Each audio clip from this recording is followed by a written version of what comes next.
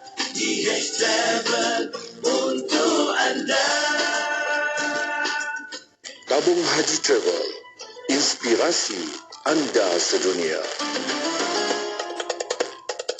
Ayo kita lipat gandakanlah rezeki kita dengan menyumbang seikhlas yang mungkin kepada pembinaan Masjid Kampung Sungai Pusu Gombak Selangor di laman sesawang masjidsungaipusu.com atau terus ke akaun Bank Islam Jawatan Kuasa Pembinaan Masjid Yusof 14162011100520. Jom berwakaf. Al-Asfahani pula berkata tafsir lebih umum berbanding takwil. Tafsir lebih banyak dipakai mengenai kata-kata yang tunggal, sedangkan takwil lebih banyak dipakai mengenai makna dan susunan kalimah. Quran dapat diketahui bagaimana kita menyebut kalimah-kalimah Quran, dan dengan dialah kita dapat tarjihkan sebahagian kemuhtamilan ataupun muhtamilan.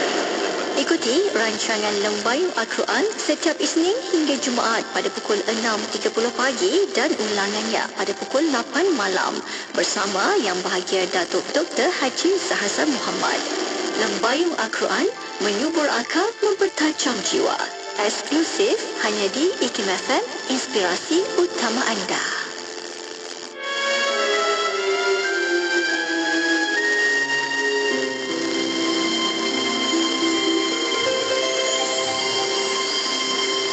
Diriwayatkan dari Sayyidina Abu Hurairah radhiyallahu anhu bahawa junjungan Sayyidina Maulana Muhammad Rasulullah sallallahu alaihi wasallam telah bersabda, "Ud'ullaha wa antum muqinuna bil ijabah wa'lamu anna Allah la yastajibu du'aan min qalbin ghafilin lahi."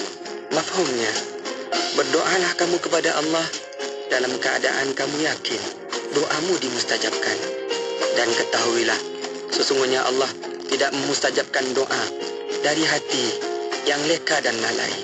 Hadis riwayat Al-Imam At-Tirmidzi.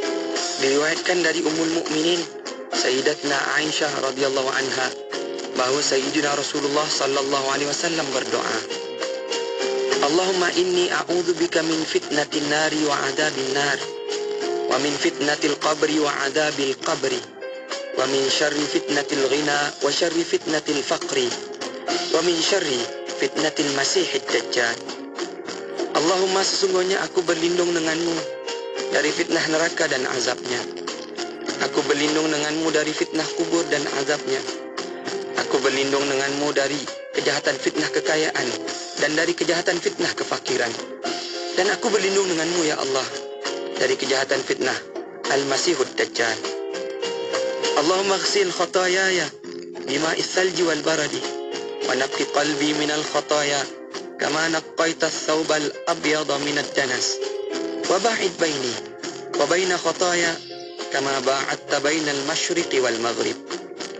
Allahumma basuhilah segala kesalahanku dengan air salju dan embun. Murnikanlah hatiku dari segala kesalahan seperti mana engkau membersih kain putih dari kotoran. Dan jauhkanlah antaraku dengan kesalahan seperti mana engkau telah menjauhkan antara timur dan barat. Allahumma inni a'udzubika minal kasal wal haram wal ma'sam wal maghram. Allahumma, sesungguhnya aku berlindung denganmu dari sifat malas. Aku berlindung denganmu dari menjadi tua pikun, dan aku berlindung denganmu dari dosa dan hukuman.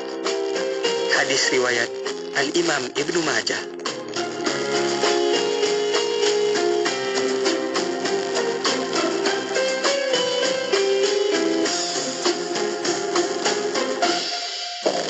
Miri 104.0 FM.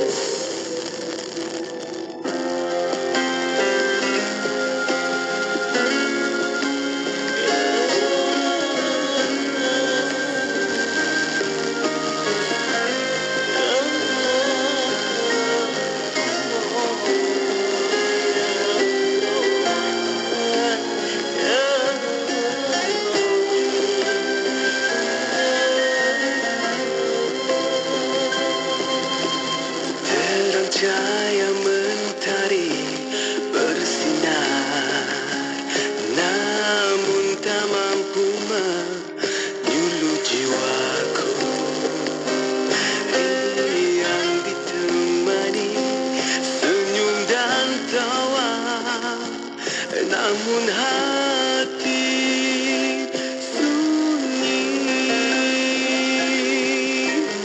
Puncak kejayaan telah kudapat, kemana melangkah ditaburi sanjungan. Namun dunia yang luas terasa sempit, hingga akhirnya sepi kekosongan. Ya datang bahagia yang ku cari, selamanya takkan berhenti. Seandainya tak kembali pada dia.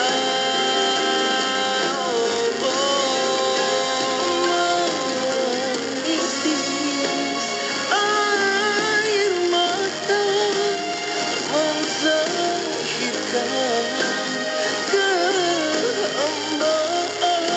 Kini ku sedari kelemahan, hanya padamu ku bersujud.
Cahaya mentari bersinar, namun tak mampu menyulut jiwaku yang ditemani senyum jantan. Namun hati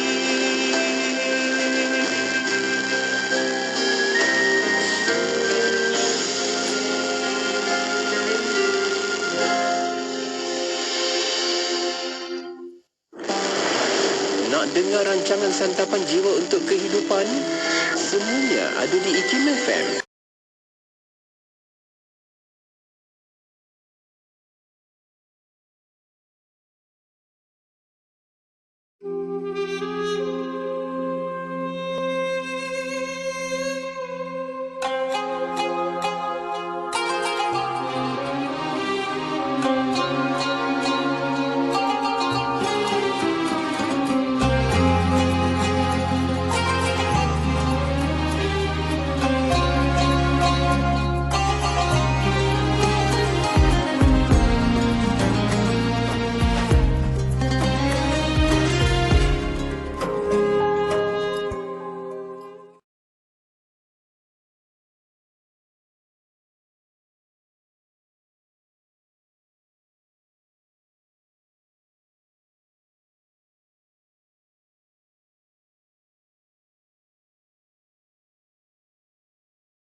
Alhamdulillah Rabbil Alamin wassalatu wassalamu ala asyrafil anbiya wal mursalin Sayyidina Muhammad wa ala alihi wa sahbihi ajma'in.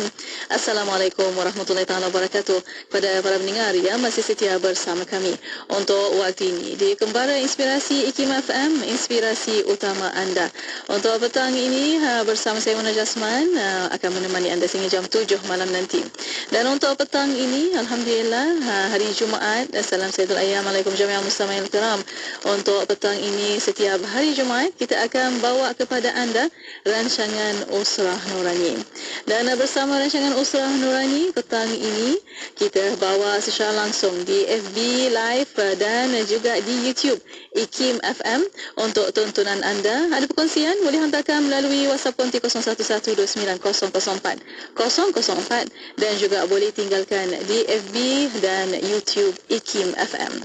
Untuk petang ini alhamdulillah untuk anda kita akan mula bersama insya-Allah nafib kita yang ada di konti pada petang ini dan juga ahli usrah kita. Tapi kita mula dengan nafib kita yang berada masya-Allah alhamdulillah Asyar Menerang Alam bersama kita. Kita rindui suara beliau sebab minggu lepas tak ada. Jadi minggu ini kita mengalurkan kehadiran Fadil Ustaz Ramli Muhammad Razali. Assalamualaikum Ustaz. Waalaikumsalam warahmatullahi wabarakatuh. Alhamdulillah. Apa khabar Ustaz? Kaifa haluka? Alhamdulillah bikhair. Alhamdulillah. Tahu kesibukan Ustaz tapi masih lagi nak dengar suara Ustaz, nak kehadiran Ustaz di Usrah Nurani masya-Allah alhamdulillah. Dan untuk waktu ini bersama Ustaz, mohon Ustaz untuk kita bermukaddimah terlebih dahulu untuk Usrah Nurani dan juga bertaaruf bersama ahli usrah. Silakan Ustaz. Baik, Masya Allah. Terima kasih yang saya muliakan, yang saya hormati dan kasihi DJ Mona yang itulah suara waktu-waktu petang ya.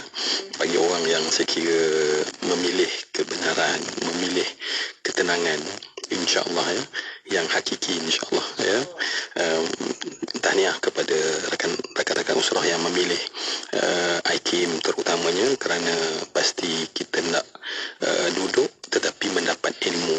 Zaman dulu kan dia kena berjalan ribuan batu kadang-kadang tu untuk mendapat satu hadis saja. Jabir bin Abdullah kan nak memetik satu hadis. Kita sekarang ni Allah mudahkan, duduk sejalan kereta cuma pilih channel yang betul. InsyaAllah kita akan dapat ilmu insyaAllah. Baik rakan usrah, saya mulakan macam biasa agar Allah melindungi daripada tipu daya syaitan atas apa yang dibicarakan oleh kita semua, apa yang didengar, apa yang terlintas di hati, apa yang bermain di fikiran. Wahai Allah, jauhkan daripada tipu daya syaitan. A'udzubillahi minasyaitanirrajim. Berilah kami berkat ya Allah, terutama di petang Jumaat, agar keberkatan Allah tetap ada buat kami dan kami mulakan usrah kami dengan Bismillahirrahmanirrahim. Alhamdulillahirabbil alamin, assalatu wassalamu ala asyrafil mursalin. Dan marilah kita sama-sama membaca Ummul Kitab Al-Fatihah. A'udzubillahi minasyaitonirrajim. Bismillahirrahmanirrahim. Alhamdulillahirabbil alamin, arrahmanirrahim, maliki yaumiddin, iyyaka na'budu wa iyyaka nasta'in. Shiratal ladzina an'amta 'alaihim ghairil maghdubi 'alaihim waladdallin. Amin. Baik, alhamdulillah rakan usrah yang saya hormati dan saya kasih sekalian, syukurnya kita kepada Allah alladzi ahyana, yang dialah yang sebenarnya memberikan ruang untuk kami sama-sama hidup dan berpeluang untuk melakukan ketaatan, kebaikan sama ada dengan Allah ataupun sesama makhluk. Dan peluang ini sebenarnya hanya ada apabila Allah berikan kepada kita umur.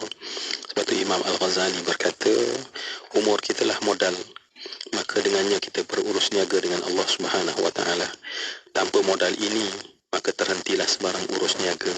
Syukur ya Allah kami masih hidup, maka ya Allah berikanlah keberkatan dalam hidup kami. Kami melalui hari demi hari dan kami berada pada bulan yang mulia ini, dan kami harap keberkatan bulan ini akan dapat kami sama-sama kecapi dan dilimpahkan keberkatan itu insya-Allah. Baik, saya tak nak panjang sangat mukadimah kerana kita ada tetamu-tetamu yang alhamdulillah istimewa yang datang untuk berkongsi dan memberi warna pada perbincangan kita pada pada petang ini. Dan DJ Mona dah pesan dah pada rakan-rakan lain apa nak kena buat yang di FB terutamanya. Mereka dah tahu dah Ustaz, dan semua dah akan sebarkan sebanyak-banyaknya untuk menghantar link di FB dan YouTube sekarang ni Ikim FM Ustaz ya. Dan ada logo baru alhamdulillah. Masya-Allah baru launch hari ini. Oh masya-Allah. Mabruk. Allah barik. Jadi masya-Allah semoga rakan-rakan turut sama dalam usaha dakwah ini. Kerana betul saya sentiasa ingatkan syaitan memang benci sangat pada orang buat baik ya. Tapi syaitan akan lebih benci pada orang ajak orang buat baik.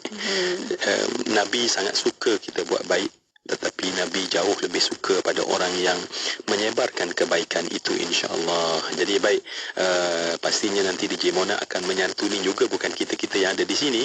Kalau boleh yang dalam radio kat Jalan Raya tu bukan tenang, tapi apakan daya kadang-kadang kita tak dapat baca nama dia kan. Tetapi insya-Allah yang melalui FB yang share, yang ajak rakan-rakan ya, ramai yang insya-Allah kita sama-sama hidup dan meriahkan, terutamanya petang Jumaat ya. Syarifah kata cantik logo baru Hakim. Alhamdulillah. Jadi insya-Allah nanti itu kita sembang tepi. Terima kasih kerana merespon ya rakan-rakan yang lain. Baik, anda nak mulakan dengan taaruf silakan. Assalamualaikum warahmatullahi wabarakatuh. Wassalatu wassalamu ala sayyidina Rasulillah wa ala alihi wa sahbihi wa man walahu wa tabi'a hudahu wa ba'du. Saya Muhammad Nur Azam bin Bahadur, berasal daripada Kedah tapi sekarang menetap di Bandar Baru Bangi. Sekarang berkhidmat di Akademi Pemikiran Turas. Kami persatuan kecil, pertubuhan kecil lah, kami menganjurkan kelas-kelas pengajian agama tapi menggunakan kitab-kitab Turas Jawi dan juga kitab-kitab Turas Arab lah. Kita di masjid, di komuniti dan juga di universiti juga kita masuk juga, pejabat-pejabat kerajaan. Kita bawa pengajian-pengajian secara berstruktur, berkitab macam-macam. Itulah setakat ni. Ramai Ustaz dia punya tenaga pengajar. Ada lebih kecil lah, dalam 10 orang. Tapi semuanya kebanyakan daripada lepasan Al-Azhar Syarif lah.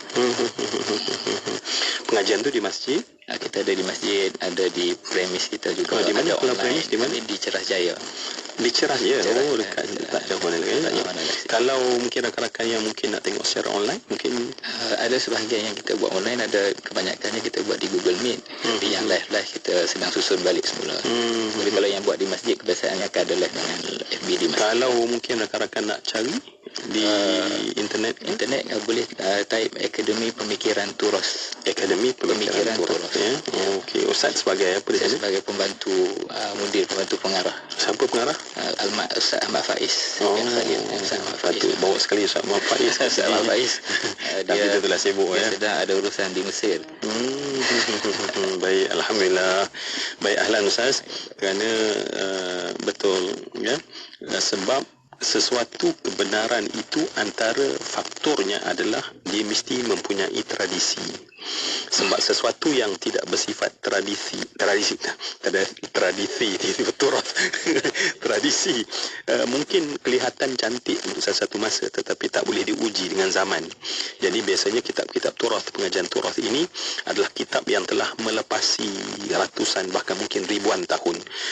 Maknanya diuji dengan hujahan-hujahan sehingga akhirnya kitab tersebut yang daripada kitab itu sebenarnya terhasil daripada pemikiran, dan bukan pemikiran individu tetapi satu kelompok yang kita harap, kelompok sawat azam yang kita harapkanlah ya. Sebab Nabi dah menjanjikan umat ini takkan sesat apabila mereka dalam jamaah, dalam kelompok yang besar. Dan Nabi sebutkan tentang analogi betapa kambing itu bila dalam kelompok maka serigala payah nak membaham mereka. Walaupun dalam kelompok tu bukan bila duduk dalam kelompok keluar tanduk, keluar taring, dah dia macam tu juga kan. Tetapi apa yang dibuat oleh si serigala ni memprovok supaya kambing-kambing tu dia lari kan, dan bila lari dia mula cekau makan. Jadi kami doakan Ustaz dan perjuangan insya-Allah para asatizah yang di sana. Tentulah bukan senang sebenarnya, banyak cabaran-cabarannya. Semoga Allah berikan kekuatan ya untuk istiqamah dan lebih dikembangkan lagi insya-Allah. Dan mungkin rakan-rakan yang mendengar ini mungkin ada dalam pelbagai bidang, mungkin boleh bantu Ustaz kan. Mungkin dalam bidang IT sekarang ni ya, mungkin kita ilmunya bagus, produknya bagus, tetapi mungkin kita nak menyampaikannya itu kita perlukan kepada tenaga-tenaga baik. Jadi paling tidak rakan yang mendengar doakan. Ya, sebab orang beriman bila satu benda baik dia sama-sama rasa gembira, dan bila sesuatu kesedihan dia akan rasa kesedihan sama. Ya, baik, ahlan Ustaz sekali lagi. Baik, alhamdulillah, masya-Allah. Ustaz Ismir, silakan. Allah, baik. Terima kasih banyak. Bismillahirrahmanirrahim. Assalamualaikum warahmatullahi wabarakatuh. Alhamdulillah, nama saya Izmir Faris bin Razlan. Saya asal di Gombak dan sekarang ni menetap di Sepang. Sebelum di Sepang duduk di Bangi, mungkin jiran dengan Ustaz Azam tapi dah pindah dah pindah di Sepang, alhamdulillah. Dan saya kira saya dah ke 4 atau 5 kali juga di dalam Usrah Nurani ini, alhamdulillah. Terima kasih banyak Ikim atas jemputan, dan petang ni juga sekali lagi dapat bersama-sama. Dan sekarang ini saya sebagai pendakwah bebas dan juga penasyid sikit dan juga pengacara TV. Dan itulah buat masa ni yang saya buatkan aktiviti-aktiviti yang ada. Dan saya banyak kali sebut saya bukan bermula daripada bidang agama. Saya bidang lain, maksudnya daripada bidang kartun, animasi, masuk ke bidang industri seni, drama, dan benda tu semua mempelajari, banyak mengajar saya. Dan akhirnya saya rasa saya nak mencari sesuatu dalam diri, dan akhirnya Allah jalankan saya satu jalan sehinggalah saya boleh bertemu dengan sahabat-sahabat dan juga guru-guru yang boleh mengajar tentang agama. Dan inilah mungkin lorong saya, dan saya harapkan juga kita semua berada dalam lorong yang Nabi SAW lukiskan satu garisan, iaitu Siratul Mustaqim, iaitu jalan Nabi SAW yang Nabi bawa untuk para sahabat dan juga umat Nabi Muhammad SAW. Jadi itulah saya setakat ini. Masya-Allah. Yalah, siapa tak kenal Ustaz Izmir kan, sebab kalau tengok je siaran-siaran yang sifatnya agama, alhamdulillah akan nampaklah paparan wajah Ustaz Izmir, sama ada mengacarakan ataupun menjadi guest tetamu ataupun mengendalikan rancangan. Juga selamat berjuang Ustaz di arena, dan tadi boleh bantu kot Ustaz Nur Azam kan, dengan apa yang ada, kepakaran yang ada tadi, animasi, mungkin turath itu ilmunya, kontennya, ya, tetapi penyampaiannya sesuatu yang menarik. Sebab saya dengar tadi Ustaz Nazam Kasut, saya dengar tadi Ustaz Nazam katakan bahawa tim mereka berusaha untuk memstrukturkan, ya. Jadi struktur itu bukan sekadar pada konten, tetapi bagaimana pada pencapaian. Baik, alhamdulillah kita telah ada 2 rakan usrah yang bersedia, saya kira, untuk membincangkan. Cuma kami ni nak tahu apalah tajuknya agak yang petang ni. Ya, insya-Allah agak ni apa Ustaz, insya-Allah apa yang kita lalui sekarang ni, pembuka untuk insya-Allah barakana fi Rajab Syaban wa balaghna Ramadan, amin ya rabbal alamin, untuk kita menambah lagi ibadah kita. Tapi sebelum itu saya nak mengalukan kehadiran ahli usrah kita. Ahlan wa sahlan wa marhaban bikum fi idzat Ma'had al-Islami Al-Malizi, dan bersama para pendengar Haja Hafiza Nur Azu dan Sabiyah Syarifah Kharina, Siraj Heti, ramai lagi Zaki Palestin tu, Wana Rusnaya, Abu Akmal, ramai lagi di situ. Dan jangan lupa, seperti saya sepesan, jangan lupa ilmu bermanfaat, amal jariah untuk hari Jumaat ini. Jom kita jangan lepaskan peluang. Dan untuk petang ini Ustaz, itulah amal jariah dan ilmu bermanfaat yang berganda-ganda setiap hari mulia ini, khususnya di bulan Rajab ini. Dan insya-Allah bersama untuk petang ini, tajuk yang kita nak bawa Ibrah Isra dan Mi'raj. Sebab kita ada peristiwa yang di bulan Rajab ini yang tidak boleh dilupakan. Kita nak tahu ibrahnya, Ibrah Isra dan Mi'raj. Silakan Ustaz. Allahu Akbar, ya. Baik, masya-Allah, kita telah dapat tajuk, dan tajuk ni penting supaya tidak kita jadi sembang cerita pasal Bangi, cerita pasal Sepang kan. Cerita pasal Shah Alam kan.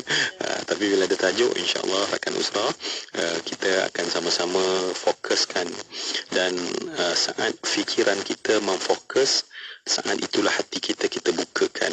Kerana ilmu, setiap daripada orang yang membicarakan tentang ilmu akan bertasbih terlebih dahulu kepada Allah, seperti mana Allah ajarkan kepada kita, seperti mana para malaikat bertasbih, subhanaka la ilma lana illa ma 'allamtana Para malaikat bertasbih kepada Allah agar tidak ada sekelumit pun rasa dalam hati kita, ilmu tu aku punya.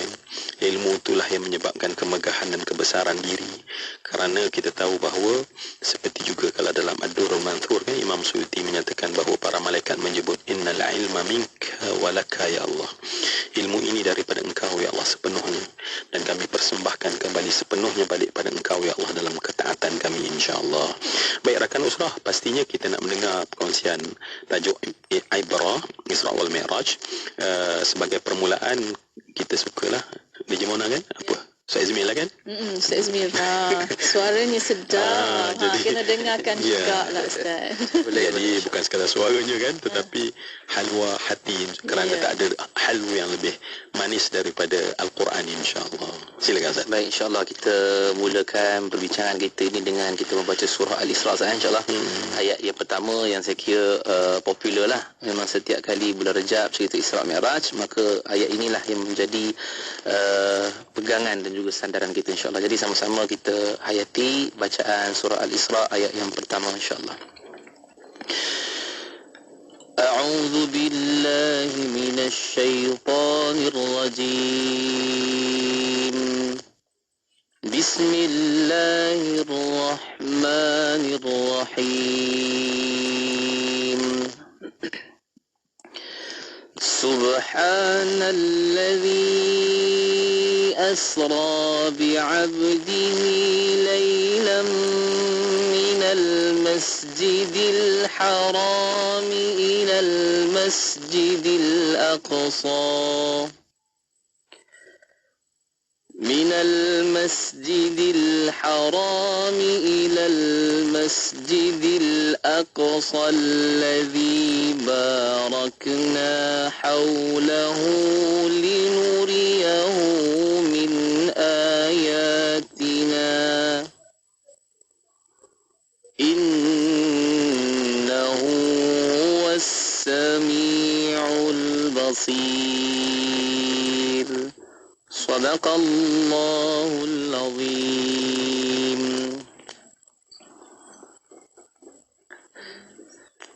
Maha suci Allah yang telah menjalankan hamba-Nya yakni Muhammad sallallahu alaihi wasallam pada malam hari dari Masjidil Haram di Mekah ke Masjidil Aqsa di Palestin, yang kami berkati sekelilingnya untuk memperlihatkan kepadanya tanda-tanda kekuasaan dan kebesaran kami. Sesungguhnya Allah jualah yang maha mendengar lagi maha mengetahui. Baik, Masya Allah. Terima kasih Ustaz. Sebagai saya kira sangat penting untuk kita mulakan sesuatu dengan Al-Quran, kerana para sahabat sentiasa merasa bahawa mereka adalah jil Al-Quran. Mereka adalah generasi Al-Quran, dan mereka tak suka kalau mulakan sesuatu tetapi mereka tak mulakan dengan Al-Quran, dan mereka juga tak suka mengakhirkan sesuatu melainkan mereka mengakhirkan dengan Al-Quran. Jadi alhamdulillah kita telah mendengar, dan pastinya dengan ayat itulah para ulama menyatakan bahawa Isra itu adalah satu peristiwa yang Allah sebut secara jelas dalam Al-Quran, dan sesiapa yang menolaknya maka boleh gugur iman dia. Maknanya dia tak percaya pada ayat Allah Subhanahu Wa Taala. Rakan usrah yang saya hormati dan saya kasih sekalian, bila kita tengok pada Isra wal Mi'raj, saya membayangkan dia adalah seperti satu kanvas yang sangat besar, ya, sehingga kita tak tahu nak sentuh kat mana ni. Dalam kesempatan kita tentulah kita tak tahu nak sentuh kat mana satu, ya. Namun kalau saya mungkin nak segmentkan supaya setidaknya kita nampak ataupun kita kompartmenkan pemikiran kita supaya kita boleh buat storyline dalam untuk membentuk kefahaman, ya, maka Isra Mi'raj ini bolehlah kita kata nak berkenalan dengan dia, kita faham sikit 3S, bukan 3S mulia sangat pun, ya. Maknanya Isra Mi'raj ini kita kena faham S sebelum, S semasa, S selepas. Sebelum Isra Mi'raj, semasa Isra Mi'raj, dan selepas Isra Mi'raj. Maknanya penceritaan terhadap sebelum, semasa, selepas, insya-Allah memberi satu gambaran yang akan menyeluruh tentang peristiwa Isra Mi'raj itu sendiri. Kerana kalaulah saya mungkin membuat kesimpulan yang bukanlah terlampau padat, tetapi S yang kita dapati sebelum Isra Mi'raj adalah di sana adanya huzni, ya. Di sana adanya kesedihan. Maknanya sebelum Isra wal Mi'raj yang disebut oleh para ulama berlaku pada 27 Rejab pada 10 kenabian Nabi sallallahu alaihi wasallam, dan tahun itu dinamakan sebagai tahun duka cita.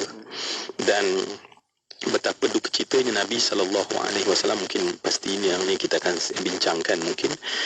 Dan kemudian dengan sebab al-huzn itulah maka Allah Subhanahu wa taala melakukan sesuatu permusafiran yang sangat menakjubkan, sehingga kita tengok mereka-mereka dalam bidang fizik membincangkan tentang kuantum juga. Mereka juga melihat, sebab pada mereka beberapa input daripada sumber yang autentik seperti Al-Quran mereka letak dalam pengkajian mereka, maknanya dikaji oleh mereka. Dan semasa saya kira apa dia punya yang ada pada semasa adalah penuh dengan ibrah ataupun penuh dengan pelajaran, pemerhatian, insya-Allah. Dan yang akhir yang selepas daripada peristiwa Isra Mi'raj, kalau saya nak kompreskan menjadi satu perkataan untuk kita adalah kerana dengan sebab peristiwa itulah bertambahnya iman orang beriman, dan irtadda man adallahu syaitan wa aghwah. Dan dengan sebab peristiwa itulah orang-orang yang rasa-rasa nak jinak dengan agama, kemudian bila dengar Isra wal Mi'raj, maka mereka itu disesatkan oleh syaitan. Maka dengan sebab selepas peristiwa Isra Mi'raj jugalah apa kemudiannya terangkat darjat Siddiq kepada Abdullah bin Abi Quhafah, Sayyidina Abu Bakar Siddiq. Jadi saya dah letakkan lebih kurang macam tu. Semoga insya-Allah kita nak mendengar daripada Al-Fadhil Ustaz Nur Azam bagaimana petang ini. Saya takut satu benda je Ustaz, ya. Takut satu benda. Allah memberitahu kepada kita satu benda yang sangat besar, ya, sehingga para sebagian mufassir berkata Allah tak mulakan dengan alhamdulillahilladzi asra bi 'abdihi. Allah tak mulakan dengan tabarakalladzi asra bi 'abdihi walaupun buminya barakah, tetapi Allah mulakan dengan subhanalladzi. Dan kalimah subhanalladzi ini merujuk kepada ketakjuban, ya, takjub. Saya takut bila kita dengar kisah ini tak ada pun takjub. Jadi tak sama, tak sinkronis antara apa yang Allah nak sampai dengan apa yang hati kita rasa. Sebab akhirnya ketika tadi khatib memegang tongkat dan melantunkan kalimah taqwa, ittaqullah, ittaqullah. Dan kalimah taqwa itu pada puncaknya adalah saat kita rasa apa yang Allah nak sampaikan kepada kita dalam bentuk ketaatan dan meninggalkan larangan. Jadi saya harap masya-Allah Allah berilah kami ya Allah bantuan agar kami dapat rasa ibrah pengajaran daripada peristiwa ini, insya-Allah. Silakan Ustaz. Baik, terima kasih kepada Ustaz. Sebagaimana yang Ustaz sebutkan tadi, kita tengok pada sebelum daripada berlakunya peristiwa Isra dan Mi'raj ini disebut dan disebut oleh para ulama kita bahawa yang bernamakan Amul Huzni adalah baginda Rasulullah sendiri. Al-Huznu di situ disebut kesedihan, ya, berlaku kewafatan dan kematian isteri baginda Rasulullah yang dikasihi Sayyidah Khadijah radhiyallahu anha. Dan begitu juga berlaku kewafatan bapa saudara baginda Rasulullah, Abu Talib, yang mana disebutkan oleh antaranya yang menyebutkan dia adalah Imam Abdul Halim Mahmud rahimahullah. Orang-orang kafir Quraisy ketika itu berjaya buat benda yang mereka tak boleh buat selama di hadap Rasulullah SAW.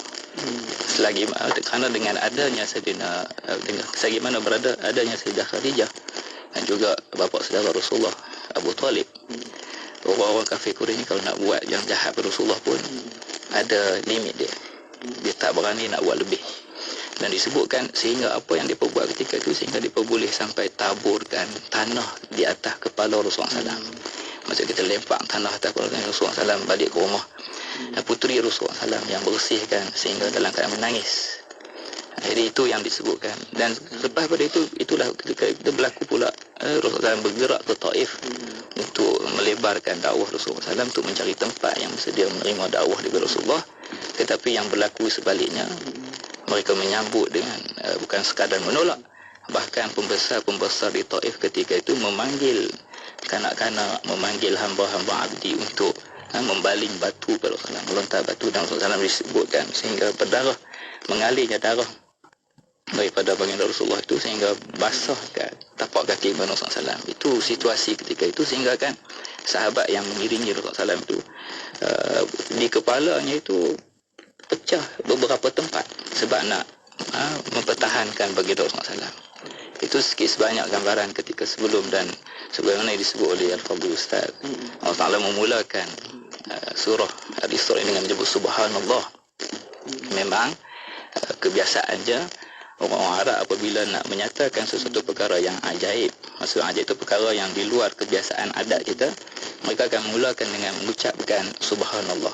Jadi satu tafsiran yang disebut oleh Al-Imam Sayyid Muhammad Alawi Al-Maliki rahimahullah, dia katakan bahawasanya tasbih di sini untuk isyarat bahawasanya perkara yang akan dinyatakan selepas daripada tasbih ini adalah perkara yang ajaib, yang keluar daripada kadar kemampuan manusia biasa. Tetapi Tuan Syekh juga bawa satu lagi tafsiran yang menyebut bahawasanya tasbih di sini adalah menyucikan Allah. Bila disebut Subhanallah, Subhanallah maksudnya kita menyebut Maha Suci Allah daripada segala kekurangan dan segala perkara yang tidak layak bagi Allah. Jadi seakan-akan Allah Ta'ala memulakan tasbih ini sebab sudah bersedia dengan penafian dan juga pendustaan orang kafir Quraisy, yakni Maha Suci Allah daripada melantik seorang rasul yang dusta. Jadi bila disebut Subhanallah itu, di samping membawa makna perkara yang akan berlaku inilah perkara yang ajaib, dan Maha Suci Allah daripada melantik seorang rasul yang pendusta, yang berdusta terhadap apa yang dikhabarkan daripada peristiwa yang berlaku pada malam Isra dan Mi'raj. Itu secara lebih kurangnya Ustaz, sebagai perkongsian pembukaan pada kita pada Baik, Alhamdulillah. Rakan Usrah, maknanya Al-Fadhil Ustaz tadi membawa kita untuk memahami, dan ini yang saya risau ni ya, bila disebut huzni, kita tak huzni pun ya, kita tak sedih pun, dan bila disebut wafatnya ataupun meninggalnya Siti Khadijah, kita tak rasa apa pun ya, kita tak ada, bukan sekadar tak rasa, kita tak berusaha pun nak rasa apa pun dalam hati. Sedangkan Nabi mengalami kesedihan yang bersangatan ya, bersangatan sehingga dalam balaghah Quran ya, kalau disebut hazni itu sedih, tetapi huzni itu sedih yang bersangatan. Maknanya kita nak cuba rasa sekarang ni bagaimana sedih yang bersangatan ketika kita mendengar bahawa kewafatan Siti Khadijah, kemudian kewafatan Abu Talib ya, yang saya lihat adalah lebih faham kita dengan tahun ke-10 ini. Sebenarnya kalau kita usahakan, kalau kita tengok apa yang berlaku 3 tahun sebelum itu ya, kadang-kadang kita tak dapat rasa sangat lagi, kita tak boleh rasa kenapa tumbang secara dekat ataupun jatuh wafat kedua-dua yang Nabi sayang ya. Abu Talib jatuh sakit dan kemudian di rumahnya dan menghembuskan nafas yang terakhir. Kemudian Siti Khadijah di bulan Ramadan menghembuskan nafas yang terakhir. Kerana kita dapati pada tahun itu ya, kalau pada bulan Ramadan kita tengok, kita undur, berlaku sesuatu peristiwa pada bulan Jamadil Akhir kan, bagaimana ke seluruh keluarga Nabi yang di pulau di Syi'ib Abi Talib pada ketika itu dilepaskan daripada pengepungan yang berlaku selama 3 tahun ya, 3 tahun. Dan pengepungan ini kita sekali lagi kita tak rasa. Saya selalu rasa kita ni tak sama macam Waisul Qarani ya, walaupun saya hanya berceritakannya tanpa perlu pun kita mengikut dia sebab dia ada level dia yang tersendiri. Saat orang berlari dan beritahu Rasulullah berdarah, bercucuran darah, baju Nabi lencun, memancut darah, dan Uwais tanpa sedar dia mengambil batu dan menghentakkan batu ke mulutnya sampai pecah berdarah, terpancut darah. Orang tanya, kenapa wahai Uwais? Dalam keadaan menggigil kesakitan, dia kata, aku nak rasa sedikit apa yang dirasai oleh Rasulullah. Maknanya berusaha untuk rasa. Kita tak disuruh buat begitu ya. Saya ulang sekali lagi. Dia kena ada macam jangan tiru aksi ni di rumah. Ini kisah sahaja dan tak pernah pun disuruh kita mengikut. Tetapi kita dengar Nabi, ya Allah, duduk bagaimana Nabi dikepung ya Ustaz kan, selama 30 bulan ya, sejak daripada Muharram tahun ke-7 lepas pada tahun bulan Jamadil Akhir, untuk dibebaskan daripada pengepungan tersebut, yang dengan selama pengepungan tersebut Nabi tidak punya apapun makanan akhirnya. Siti Khadijah hanya mampu taburkan ataupun menghidangkan kepada Nabi pucuk-pucuk tumbuh-tumbuhan untuk dikunyah oleh keluarga Nabi SAW. Sebab tu kalau kita berjalan sampai ke Taif kan, bukan sekadar kisah Taif itu yang kita ceritakan tentang kesedihan Nabi. Kita semayang di masjid Ibnu Abbas sebagai contoh kan. Dan Ibnu Abbas itu kalau dalam sejarah seluruh 30 bulan yang penuh sengsara itu hanya ada satu hari mereka yang bergembira, seluruh khaimah bersorak bergembira, ialah pada hari lahir Ibnu Abbas dalam pengepungan tersebut. Baik, semua yang dikasih dan Ustaz sebutkan tadi tentang bagaimana keadaan Nabi pula di Taif. Ya, dalam Sahih Muslim menceritakan bahawa Sayyidatina Aisyah berkata betapa dahsyatnya Nabi di medan Uhud. Dalam gambaran yang kita katakan ketika baju besi mengokot dan mengoyak kepala Nabi dan mengalir darah penuh pada muka Nabi. Pin baju besi meradak rahang, terpancut darah baju Nabi, lencum dengan darah Nabi sallallahu. Dan Sayyidatina Aisyah kata masa mungkin ada hari yang lebih dahsyat. Dan Nabi kata ada hari yang lebih dahsyat. Dan nama Nabi namakan hari itu adalah hari Aqabah. Dan Nabi sebut tentang Abu Al-Yalilu ya, dalam kisah bagaimana dia yang menghalau Nabi keluar daripada rumah, bagaimana para hamba semua ini.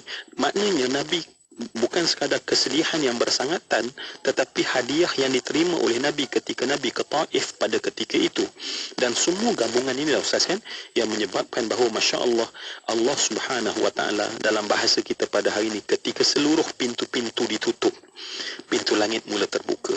Ini berita baik untuk kita sebenarnya ya, kerana kesedihan yang kita juga tanggung sebenarnya, kerana himpitan dan kesakitan yang datang daripada dunia.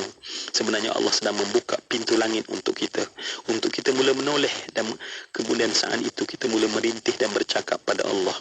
Baik, Ustaz pasti juga ada sesuatu yang Ustaz nak kongsikan daripada apa yang Ustaz Nur Azam telah sebutkan sebentar tadi. Baik, terima kasih kepada Ustaz Zurambi dan juga terima kasih Ustaz Nur Azam, DJ Mona dan semua rakan-rakan usrah kita. Alhamdulillah, saya kira satu perkara yang penting untuk kita petang ni tahu ialah berkaitan Isra' Mi'raj tadilah, macam Ustaz Nazam sebutkan tadi. Satu benda yang perlu kita tahu, Nabi SAW diberikan 3 ujian kesedihan dengan kewafatan Khadijah, kewafatan Abu Talib dan juga dakwah Nabi di Taif yang tidak diterima pada waktu itu. So mungkin kita tertanya-tanya kenapa Allah berikan kepada Nabi itu sampai tahap macam itu sekali kan? Padahal Nabi SAW ini boleh minta aja pada Allah untuk bagi je penduduk Taif itu beriman, ataupun mungkin boleh hold lagi Khadijah ataupun Abu Talib, boleh panjangkan umur.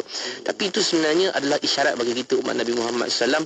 Setiap orang yang nak berjaya dia mesti lalu benda ni. Maksudnya kena lalu benda-benda yang ujian ini.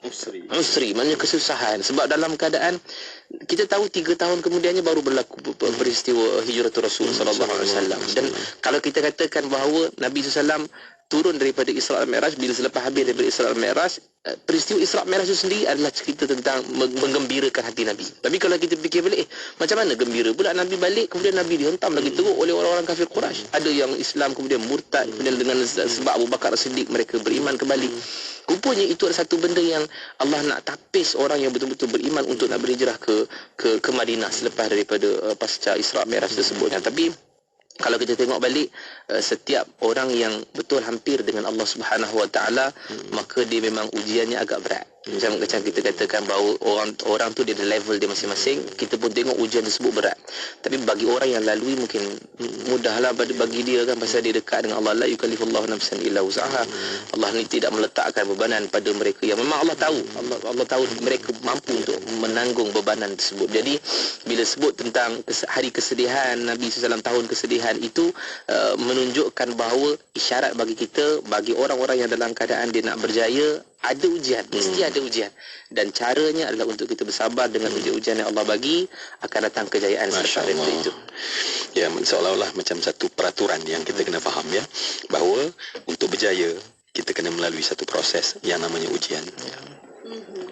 Alhamdulillah. Terima kasih Ustaz dan ahli usrah untuk petang ini. Dan untuk waktu ini kita akan berehat seketika. Kita akan kembali selepas ini. Untuk anda, jom sama-sama jangan berhenti selawat atas Nabi Muhammad sallallahu alaihi wasallam untuk kita sambung kembali bersama Usrah Nurani sebentar saja lagi. Untuk anda terus setia bersama kami di Kembali Inspirasi Hikmah FM, inspirasi utama anda. Encik Fahim, ada dengar tak IKIM FM nak terbitkan pelbagai rancangan khas Ramadan tahun ni? Ada peluang tak untuk kita jadi penaja? Serius ke Encik Imran? Bagus tu. Jomlah kita sertai dan semarakkan bulan Ramadan yang penuh berkah ni bersama IKIM FM. Macam mana nak jadi penaja? Senang je Encik Fahim. Kita hubungi je nombor ni 017-345-2564 atau 012-686-9236. Terbaik, produk kita pun boleh sampai kepada lebih sejuta pendengar. Apalagi, jom kita sertai sebagai rakan penaja dan menjadi sebahagian dari pengalaman Ramadan yang bermakna bersama IKIM FM. IKIM FM, inspirasi utama anda.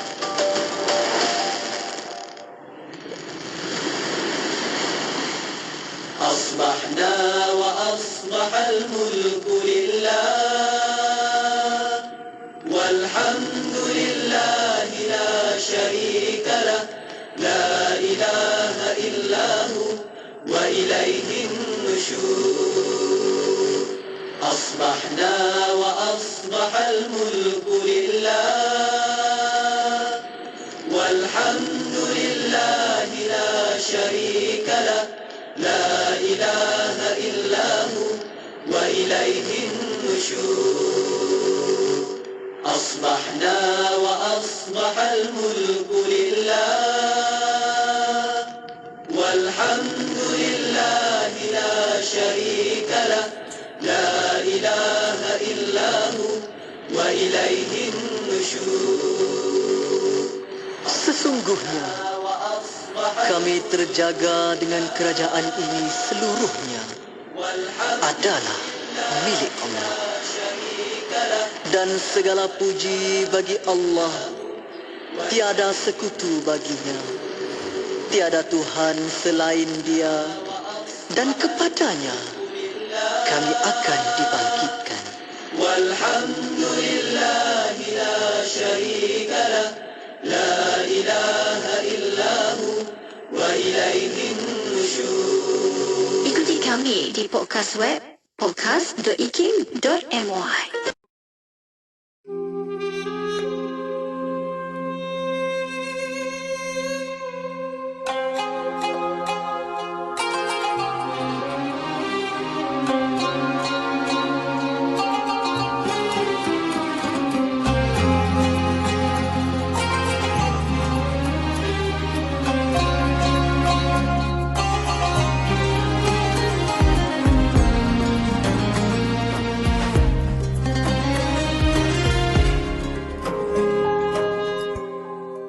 Alhamdulillah, wassalatu wassalamu ala rasulillah. Alhamdulillah masih bersama untuk petang ini rancangan Usrah Nurani, dan untuk bersama para pendengar boleh tonton di FB dan YouTube IKIM FM untuk petang ini. Bila kita ada logo baru, jangan confuse sebab baru tukar logo baru pada hari ini.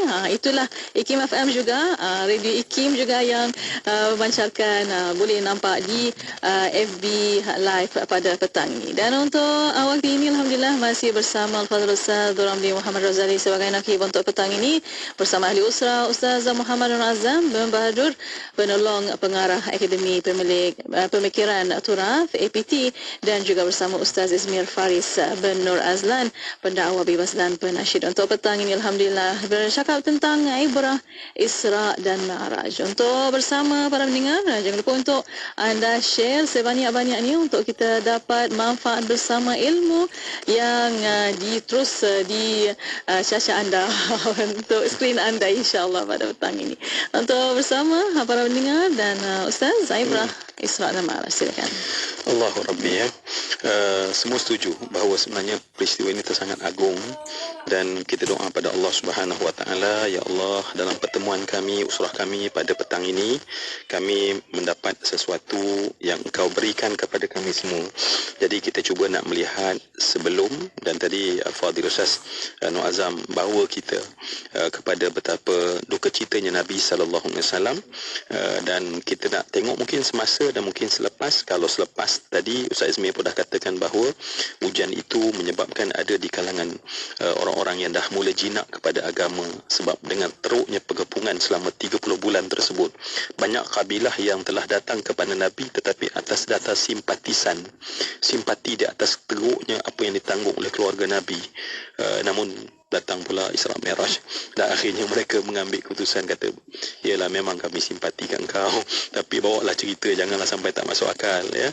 Namun ada orang diangkat sebagai siddiq. Saya tertarik tadi sebentar tadi DJ Siti dia buat kan, dan menceritakan bahawa Isra Mi'raj di sana adanya solat. So saya nak letak dalam catatan saya sebelum Huzni, semasa dia akhirnya adalah solat, ya, pengajaran-pengajaran yang banyak dan akhirnya solat, dan kemudian yang akhir itulah siddiq, menjadikan kita itu sebagai orang yang membenarkan. Tadi pun Ustaz Nur Azam dah sebutkan tentang betapa Allah dah letakkan tasbih di awal itu adalah nak merujukkan betapa pembelaan awal kepada Rasulullah di atas apa yang dibawa oleh Rasulullah. Sebelum Ustaz nak sambung, ya, saya teringat ketika Nabi merawat luka Nabi daripada darah yang mengalir pada betis Nabi. Antara yang Nabi sebut tentang Allahumma inni ashku ilaika da'fa quwwati, ya Allah, nak mengadu pada engkau lemahnya aku ni, ya Allah. Dan dalam bait yang dibaca oleh Nabi ada satu perkataan, dan perkataan itu Nabi sebut, ila man takiluni, wahai Allah. Wahai Allah, kepada siapa aku ni nak diwakilkan, wahai Allah. Dan tentunya ia adalah satu benda yang merujuk kepada ketika orang-orang yang berada di Mekah menolak Nabi, ketika ada orang-orang yang berada di Taif menghina Nabi, yang sebelum itu seolah-olah Nabi ini yang menjaganya adalah Abu Talib dan Siti Khadijah. Maka ketika Nabi bertanya soalan tersebut, maka sebenarnya Isra wal Mi'raj adalah jawapan pada Nabi, kerana yang menjaga engkau adalah Allah Subhanahu wa ta'ala langsung, dan bukan sekadar garanti itu datang dalam bentuk surat yang dihantar ke rumah, tetapi Nabi dijemput sendiri oleh Allah Subhanahu wa ta'ala untuk melihat keajaiban daripada setiap petala langit tersebut. Silakan Ustaz. Baik, sebagai bismillah, terjemuna Al-Fadhil Ustaz Zul dan juga Ustaz Izmir. Seperti mana yang disebut oleh Fadil Ustaz Nakib, kita Isra Mi'raj ni spektrumnya terlampau luas. Kalau kita nak ambil ibrah itu dengan kadar yang ada ni, mungkin kita boleh fokus kepada beberapa ibrah 1, 2, 3. Cuma yang saya tertarik pada apa yang disebut oleh Ustaz tadi tentang ucapan Rasulullah ketika Rasulullah berdoa pada Allah, ila man takiluni, kepada siapakah engkau akan lepaskan aku, mengambil kepada siapa. Disebut oleh sebahagian pekaji, antaranya juga disebut oleh Imam Sayyid Muhammad Ali Al-Haddad, Sayyid Muhammad Ali bin Maliki rahimahullah, dia kata ada hikmah kenapa Allah Ta'ala wafatkan Abu Talib, kenapa Allah Ta'ala wafatkan Sayyidah Khadijah, sebagai isyarat bahawasanya pergantungan kita yang utama adalah pada Allah. Boleh jadi kalaulah berjaya hijrah itu dengan keadaan Abu Talib masih ada, boleh jadi ada yang berkata Rasulullah SAW berjaya sebab ada orang kafir yang tak beriman yang tolong dan pertahankan. Jadi telah menutup ke semua dakwaan dan sangkaan itu. Bahkan untuk kita sebagai orang beriman juga menunjukkan bahawasanya kita mengambil asbab, kita mengambil ikhtiar usaha, tetapi pergantungan kita yang terakhir, bukan sahaja yang terakhir, bahkan permulaan di pertengahan dan sepenuhnya adalah kepada Allah Subhanahu wa ta'ala. Cuba saya nak ambil ruang ini untuk kita berkongsi ibrah yang utama sebagaimana disebut oleh para ilmuwan kita tentang ibrah daripada peristiwa Isra dan Mi'raj ini. Yang nombor satu sekali adalah berkaitan dengan akidah, itulah dari sudut kefahaman kita dan keyakinan kita tentang kedudukan baginda Rasulullah SAW. Dengan peristiwa Isra dan Mi'raj ini menjadi zahir dan sangat-sangat jelas bahawasanya kedudukan Nabi Muhammad SAW adalah semulia-mulia dan seafdal makhluk Allah Ta'ala. Lebih afdal daripada malaikat Jibril alaihissalam, bahkan lebih afdal daripada seluruh makhluk Allah. Daripada peristiwa Isra dan Mi'raj ni yang kita dapat lihat daripada hadis yang pertama, ada sebagian riwayat yang menyebutkan ketika buruk dibawa kepada Rasulullah SAW untuk ditunggang oleh baginda Rasulullah SAW, buruk itu saya ringkaskan agak sedikit macam kelihatan agak meliar, sehingga kan disebut oleh malaikat Jibril alaihissalam, ala tastahyi, tak malukah kamu wahai buruk? Ini adalah tidak ada yang lebih mulia yang menunggang kamu berbanding hamba Allah yang akan menunggang, ialah Rasulullah SAW. Dan kemudiannya apabila dibawa sampai ke Masjidil Aqsa, Masjidil Aqsa sebagaimana disebutkan tafsir, disebutkan perkataan Al-Aqsa itu Al-Ba'id, nisbah kepada masjid yang mulia di sisi Rasulullah dan para sahabat yang boleh dicapai sahabat, masjid di Mekah, Baitullahil Haram, dan juga Masjid An-Nabawi. Dan itulah Masjidil Aqsa itu yang paling jauh dari kalangan 3 masjid yang utama dari sana. Yang inilah yang paling jauh, sebab itu dimaksudkan dengan kalimah Al-Aqsa. Ketika sampai ke sana, Rasulullah SAW yang menjadi imam kepada kesemua nabi-nabi yang bersama di masjid tersebut. Jadi menunjukkan ketinggian darjat dan kedudukan bagi Rasulullah SAW. Dan saya tertarik untuk berkongsi apa yang disebut oleh Syekh Abdul Halim Mahmud rahimahullah di dalam surah An-Najm. Kita baca surah Al-Isra, menunjukkan kepada dalil kepada peristiwa Isra, jadi peristiwa perjalanan di waktu malam ini di bumi daripada Masjidil Haram ila Masjidil Aqsa, dan yang menunjukkan kepada peristiwa Al-Mi'raj adalah daripada petikan daripada surah An-Najm. Dan di sinilah apa Syekh Abdul Mahmud sebut dalam ayat dalam awal-awal surah An-Najm ini menunjukkan tentang pujian Allah Ta'ala terhadap baginda Rasulullah SAW secara sempurna. Yang pertamanya Allah Ta'ala menafikan daripada Rasulullah SAW itu kesesatan. Apa sahaja yang dibawa oleh Nabi SAW daripada ilmu pengetahuan dan arahan perintah, kesemuanya adalah cahaya hidayah belaka. Allah sebut ma dhalla sahibukum, sahabat kamu ni, teman kamu ni, saudara kamu ni bukannya seorang yang sesat. Yang kedua yang Allah Ta'ala nafikan daripada amalan-amalan Rasulullah perkara yang menyimpang dan menyeleweng. Wa ma dhalla sahibukum wa ma rawa, dia bukan seorang yang menyimpang. Dari segi perbuatan Allah Ta'ala puji Rasulullah, perbuatan Rasulullah bukan perbuatan yang menyimpang. Begitu juga Allah Ta'ala nafikan daripada ucapan Rasulullah, wa ma yantiqu 'anil hawa, daripada ucapan Rasulullah Allah Ta'ala nafikan dia bercakap dengan hawa nafsu. Dan surah Allah Ta'ala menafikan daripada hati Rasulullah, ma kadzabal fuadu ma ra'a, apa yang disaksikan oleh hati bagi Rasulullah bukan perkara yang dusta. Dan Allah Ta'ala juga menafikan daripada pandangan Rasulullah SAW, penglihatan Rasulullah daripada perkara yang zaid, yang perkara yang menyimpang. Dan Allah Ta'ala menafikan daripada Rasulullah berlaku at-tughyan, melampaui batas. Ma zaghal basaru wa ma tagha. Kesemua ini menunjukkan kedudukan bagi Rasulullah SAW di sisi Allah Ta'ala dan di sisi para anbiya, dan juga di sisi kita. Sebagaimana saya sebut tadi, kalau Rasulullah sedih, sepatutnya kita pun boleh turut sama, cuba untuk merasai kesedihan dengan sedikit reserve. Saya kata jangan buat yang disebut oleh dia buat seperti yang dibuat oleh Uwais Al-Qarani. Jadi dengan kedudukan bagi Rasulullah SAW itulah sepatutnya kita sebagai umat ini bersyukur, berterima kasih kepada baginda Rasulullah SAW. Dan salah satu cara kita berterima kasih, tidak boleh kita lepas daripada ucapan selawat. Sebab ucapan selawat itu bersempena dengan hari Jumaat ni, kita masih belum lalu maghrib lagi. Kita berselawat tu maksudnya apa? Kita minta, ya Allah berilah sebaik-baik ganjaran kepada Rasulullah SAW dengan apa yang telah Rasulullah beri kepada kita. Itulah khulasah daripada lafaz selawat kita. Ya Allah berilah rahmatmu dan angkat darjat Rasulullah SAW. Jadi itu yang pertama, pengajaran di seluruh akidah adalah kedudukan bagi Rasulullah SAW di sisi Allah dan juga di sisi kita yang perlu kita faham. Wallahu a'lam. Masya-Allah ya. Baik, sangat menarik. Saya kira rakan usrah yang saya kasih sekalian ya, perjalanan yang dia menuju, mungkin perjalanan itu mungkin sepantas, bukan sepantas, lebih pantas daripada Halilintar itu sendiri, dan daerah ini begitu luas ya, namun sasarannya balik ke dalam hati. Bila sebuah akidah ya, maknanya seluruh gambaran perjalanan itu dia adalah masuk ke dalam hati kita tentang satu aspek keimanan yang sangat penting. Dan aspek inilah yang perlu dilihat, dan pastinya bukan dengan mata kasar tetapi dengan mata hati kita. Dan Ustaz sebutkan tadi tentang betapa kalau kita nak lihat perjalanan ini, kalaulah kita tak dapat nak rasa lagi dengan Isra Mi'raj, tapi rasa macam kita makan nasi masa demam kot ya, makan tapi tak rasa. Makan makanan yang selama ni sedap tak rasa. Macam itulah mungkin kita mendengar Isra Mi'raj tapi tak rasa yang Allah sedang memuliakan Nabi.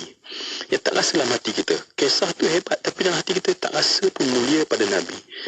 Masa kan tidak ya, Nabi macam Ustaz katakan tadi, Isra Kalau kita nak pecah duakan dia, Isra, Allah Subhanahu Wa Taala jadikan dan tunjukkan kepada Jibril supaya Nabi mengimam para Nabi, sebagai satu simbolik ataupun satu petunjuk bahawa Nabi-Nabi ni adalah manusia yang paling mulia.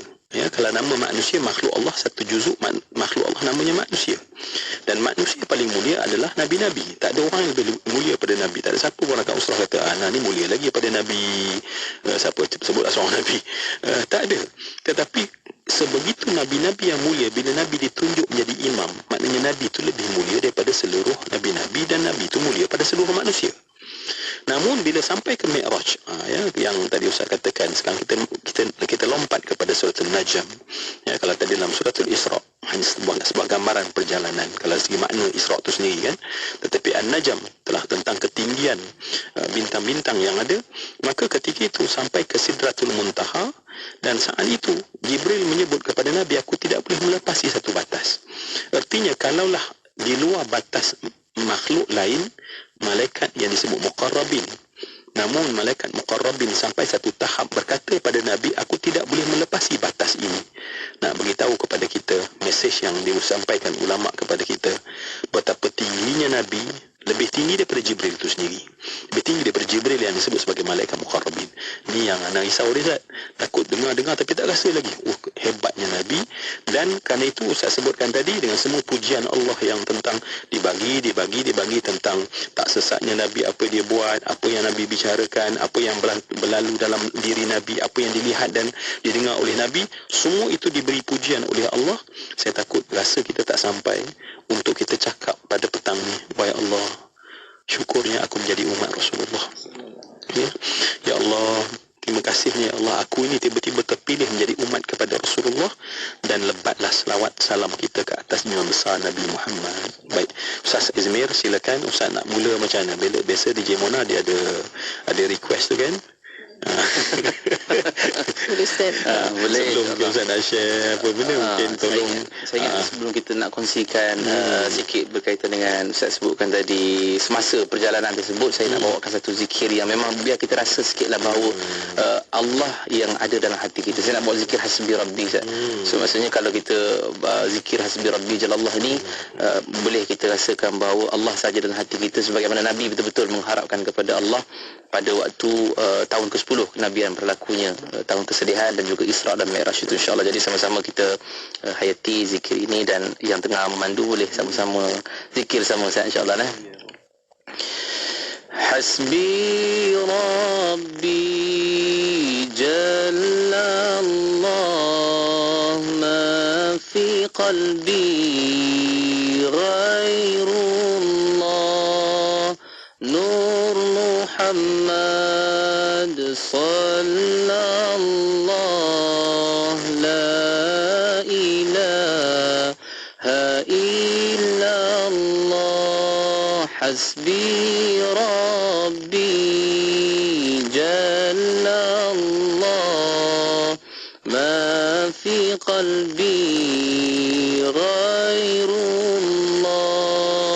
Nur Muhammad sallallahu, la ilaha illallah, hasbi Rabbi Jalla Allah, ma fi qalbi ghairullah, Nur Muhammad sallallahu, la ilaha illallah, hasbi Rabbi Jalla Allah, ma fi qalbi ghairullah, Nur Muhammad sallallahu, la ilaha illallah. Tidak ada yang ada dalam hati kita melainkan Allah saja, Ustaz. Tapi bila sebut berkaitan dengan peristiwa Isra' Mi'raj tadi, bila sebelum berlakunya peristiwa Isra' Mi'raj, saya nak buat satu je supaya kita dapat rasa apa dia sebenarnya yang kita selalu dengar tiap-tiap tahun Isra' Mi'raj ni. Saya ingat kalau kita dah umur 40 tahun, 50 tahun, 50 kali dah dengar cerita ni tiap-tiap tahun. Tapi apa yang berlaku kepada kita ataupun sejarah Nabi SAW itu semuanya adalah sekadar simbolik buat umat Nabi Muhammad SAW. Sama dengan hijratul Rasul. Nanti Muharram kita akan ceritalah tentang penghijrah Rasul. Itu adalah simbolik buat kita umat Nabi Muhammad. Juga sama berlaku peristiwa Isra' Mi'raj. Ketika mana kita lihat bila berlaku dalam riwayat Sahih Bukhari berkaitan dengan dada Nabi dibelah. Ini satu simbolik, bukan bermaksud hati Nabi itu kotor. Kan kalau kita tengok Nabi SAW ketika mana umur dia 5 tahun pun telah dibelah sekali. Tapi bila berlaku peristiwa Isra' Mi'raj lagi sekali dibelah. Kenapa berlaku macam tu? Sebab tu ulama-ulama dia menyebutkan bahawa bukan sebab hati Nabi kotor, tetapi dia simbolik bagi kita. Kerana peristiwa Isra' Mi'raj matlamatnya adalah untuk nak mendapatkan solat. Yang solat yang Ustaz sebut S tadi tu, yang hujungnya adalah solat. Tapi bagi kita umat Nabi Muhammad, macam mana kita nak rasa?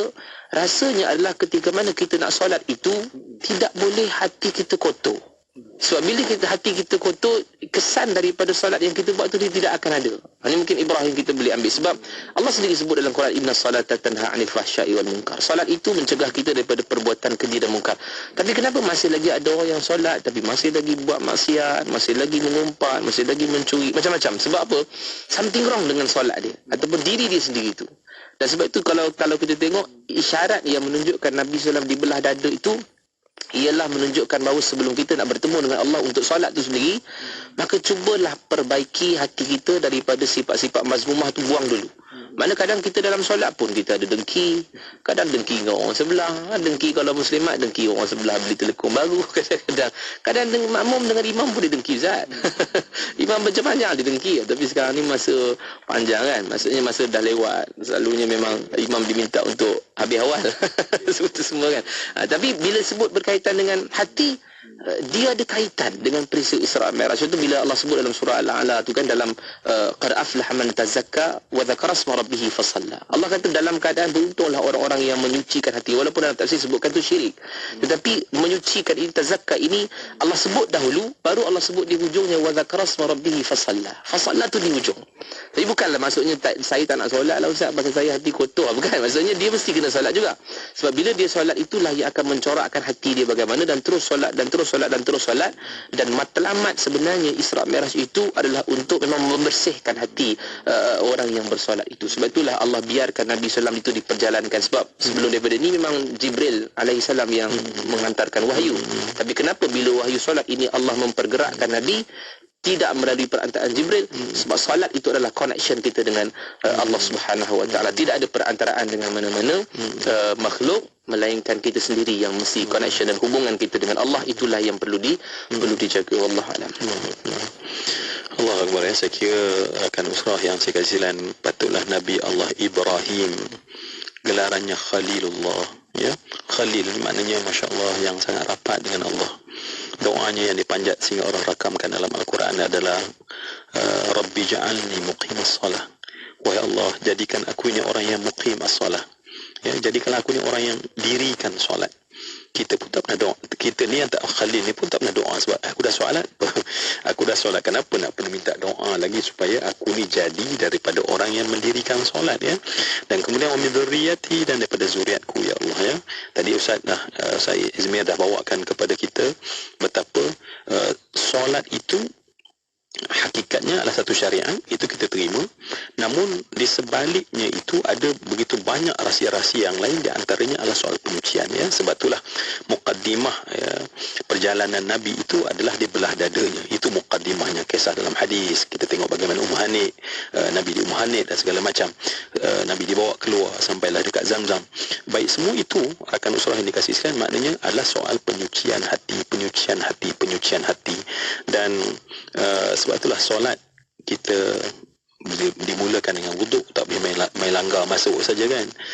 Kita suci daripada hadas terlebih dahulu, daripada hadas besar, kemudian kita nak hilangkan hadas yang kecil dengan kita sama-sama berwuduk, supaya dengan air tersebut memberi kesedaran kepada kita ya, bahawa kamu tak akan boleh masuk kepada Allah dalam keadaan hadas, maksudnya dalam keadaan kotor, dalam keadaan kamu tu jauh daripada Allah Subhanahu Wa Taala.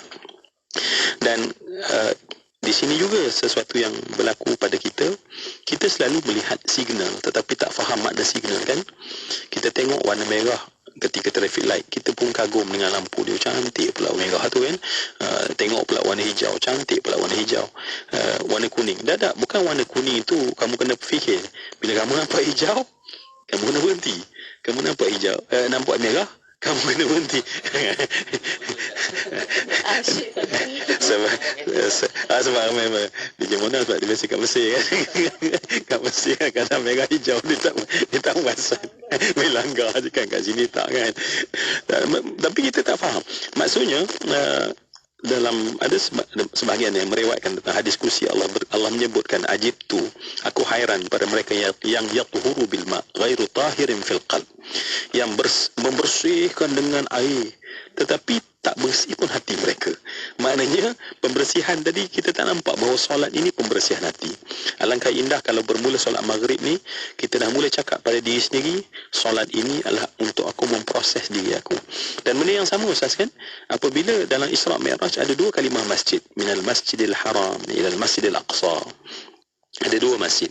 Dan masjid itu sifatnya, kalau Allah ceritakan tentang masjid yang pertama, Masjid Quba, Allah kata la masjidun ussisa 'ala taqwa min awwal yawmin ahaqqu an taquma fihi rijalun yuhibbuna an yatatahharu.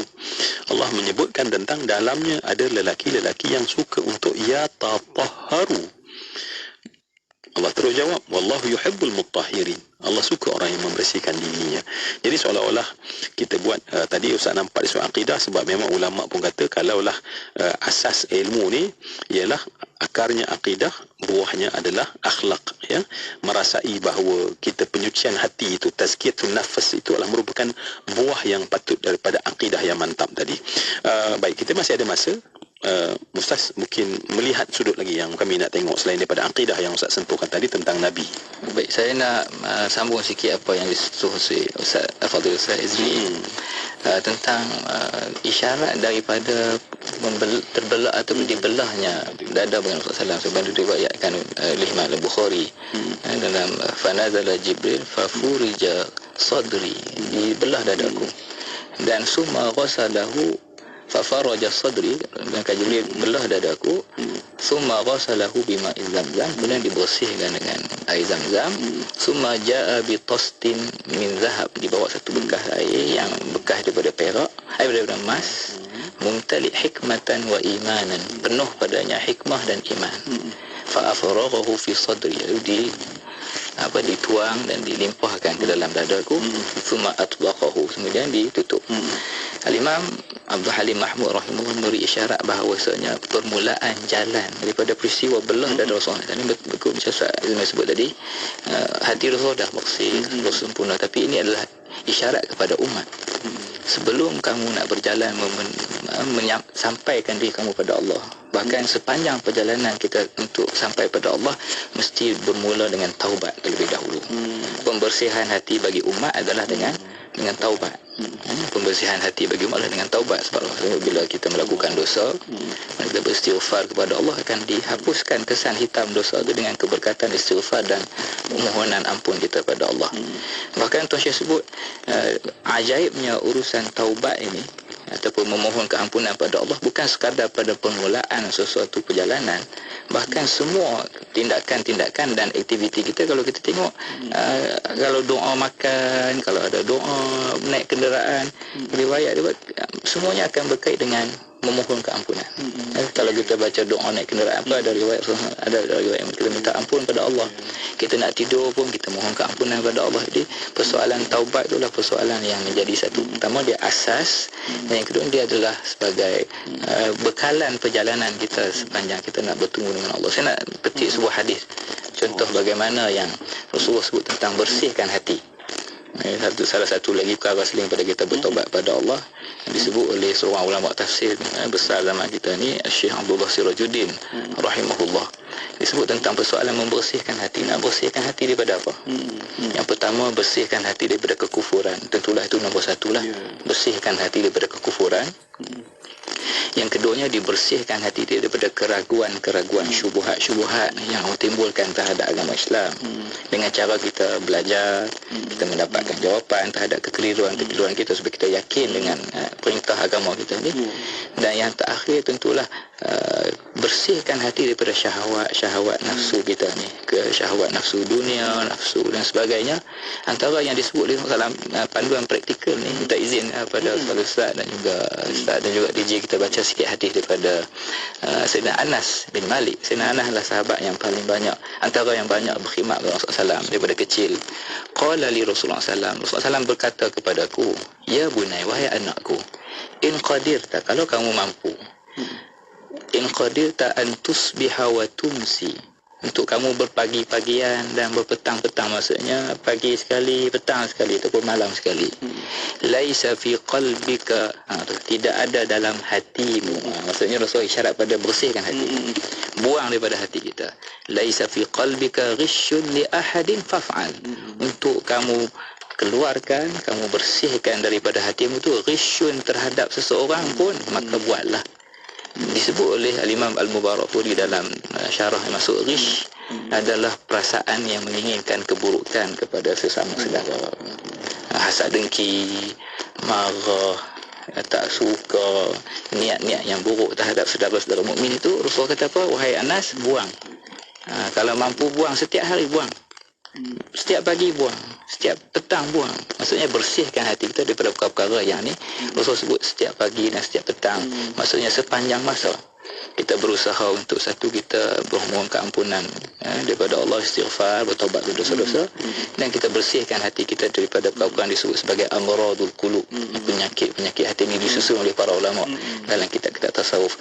Ini pengajaran yang kedua yang berkaitan dengan persoalan tazkiyah, persoalan tasawuf dalam daripada peristiwa Isra' dan Mi'raj. Pembersihan hati, dengan bersih hati kita daripada dosa, daripada syahwat ini, insya-Allah kita akan makin dekat dengan Allah, naik darjat kita di sisi Allah SWT, sebagaimana naiknya darjat Rasulullah SAW sehingga dibawa ke langit yang tertinggi untuk menerima wahyu daripada Allah. InsyaAllah. Baik, ya, rakan usrah yang dikasih sekalian, sekali lagi kita cuba melihat di sebalik arca ataupun gambaran Isra' Mi'raj itu ada salah satu benda yang lebih penting daripada apa yang terpapar yang kita nak lihat dengan mata hati kita. Kalau tadi Ustaz Izmir katakan tentang solat adalah tentang simbolik kepada penyucian hati. Maknanya kita nak menyucikan hati, maka Al-Fadhil Ustaz Nur Azam menyebutkan tentang bahawa praktik yang berlaku, sebab kita tak boleh minta, wahai Allah, hantarlah Jibril, ya, bawa pisau untuk belah dadaku dan ambillah mana-mana zam-zam untuk bersihkan dadaku, tuanglah hikmah dan iman, wahai Allah.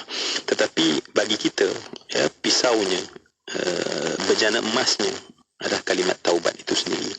Ya, maknanya kalau kita melihat Isra' Mi'raj tetapi kita tak ada pun terasa nak menambah taubat, maknanya ibrah itu tidak memberi kesan lagi kepada hati kita. Namun benarlah, sebab dalam diri manusia ni bila kita sebut taubat, taubat itu tak akan berlaku, sebab kalau kita rasa kita ni suci, kan, kalau kita rasa kita bersih, kita rasa kita tak ada dosa, kenapa kau nak kena bertaubat? Mungkin, kan.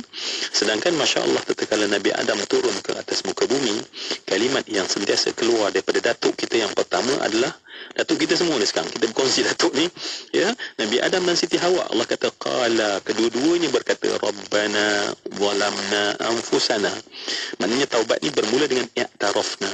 Ya, kena mengaku dulu. Kita tak mengaku kita bersalah dengan mak kita. Kita tak mengaku kita bersalah dengan suami kita, dengan isteri kita. Kita tak mengaku yang kita ni banyak pengabaian yang sehingga anak-anak kita tak berkenal Allah dengan sebab kita, kan. Kita tak mengaku banyak salah yang kita buat. Kadang-kadang kita ni suka merawat luka sendiri dengan kata tak rasa dosa tu, kan. Buat dosa, culas di pejabat mungkin, ambil barang mungkin, tetapi kita cuba it's okay, ni milik orang awam dan sebagai contoh, ya. Maka kita tak pergi pada syarat taubat yang pertama adalah biasa apa saya yang ya Rabbana, pertama sekali adalah i'tarafna. Kena iktiraf dulu. Aku ni berdosa, wahai Allah.